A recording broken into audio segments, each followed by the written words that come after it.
बहन बोला बहन। सबसे पहले कह कर सुना बहन कि अपना चारों पांचों सखी कहाँ के रहने वाली थी बहन।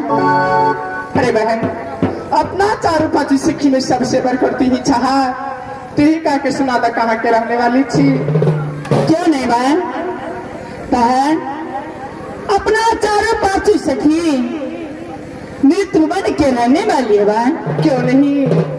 जब चारों पांचों सखी मृत्यु वन में जन्म ली, जब 4-5 साल की चारों पांचों सखी हुई, उस दिन से शिव बाबा को पूजा करने के लिए जाती थी। लेकिन आज चारों पांचों सखी को रमन चमन में लेकर चुकी हूँ। जल्दी चलो शिव बाबा के मंदिर में पूजा करने के लिए बाहर। दरिया चौथा रोज बीते छे, गए में नहा वाली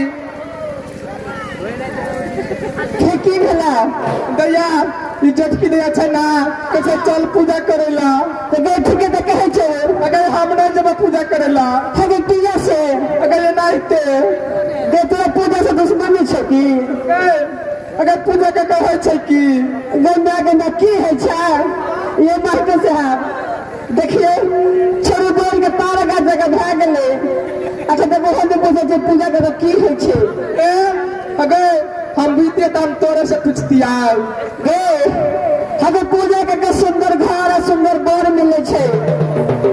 गई में अगर घर तो घर अब बोर कर रखा छे पोखर का बोरा गाछ गाय गे तो लेकिन सब दिन ढहले रह जबी। हगे स्वामी पूजे छे स्वामी स्वामी अगर यार पजे होते तेरे हाय हगे से नहीं गए हगे अनियापा श्याम बुझे छी श्याम श्याम। हाँ अगर सही ने हम बुझे छिए, अगर श्याम नहीं बुझे छी ना तो बाबा से पूछी तो बाबा ककरा कहे छे घर वाला के गे तू कुछ नहीं बुझे छी ना?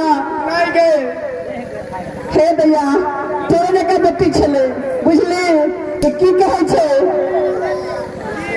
की कहलका ये मास्टर कहते चुप गए पगनी पातर चूरा आई पगनी के नहीं रखते दूरा।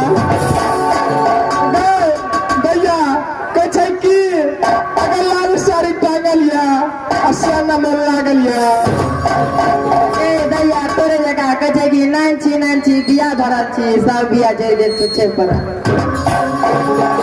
हां बे ठीक है कहला दैया तोरे जगह के बेटी छले तो कहे लट गए छोरी अनारक दाना असिया के तो खीर खाला हो नाना।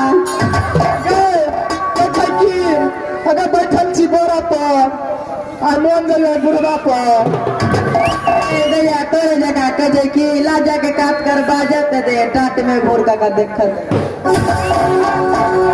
गए छोटकी कहे की अगर नांची बिया भरल छी आ सब बिया झड़ गेल छुच्छे पड़ल छी। अबे तोरे जगह कहे की बाटी 7 बाटी गुरबा गाल में दांत। हां बे छोटकी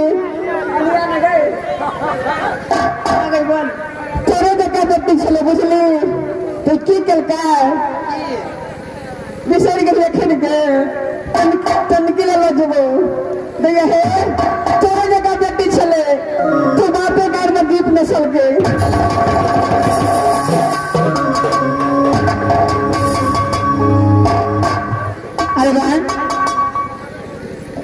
बोला बहन इस समय चारों पांचों सखी को रमन चमन में लेकर चुके जल्दी चलो शिवा के मंदिर में पूजा करने के लिए बहन।